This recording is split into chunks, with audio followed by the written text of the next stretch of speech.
মই কেৱল কান্দিছোঁ আৰু কান্দিছোঁ কাৰণ দাদা অবিহনে এইখন চিনেমা চাম বুলি কেতিয়াও ভবা নাছিলোঁ চিনেমাখন শেষ হোৱাৰ পিছতে ভাবিছোঁ দাদাক ক'ৰবাৰ পৰা ওলাবই কিন্তু দাদা নোলালে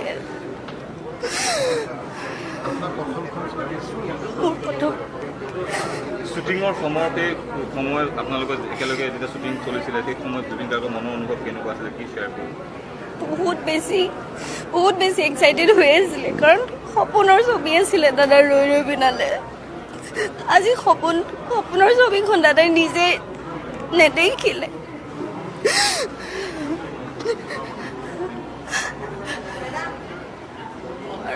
সকলো ছবি কি হ'লে চাবলৈ আহক হয় সকলোৱে ইতিমধ্যে বহুত মৰম দিছে আৰু আগলৈও দিব আমি জানো আৰু দাদা আমাক য'ৰ পৰাই চাই আছে আশীৰ্বাদ কৰিব সদায়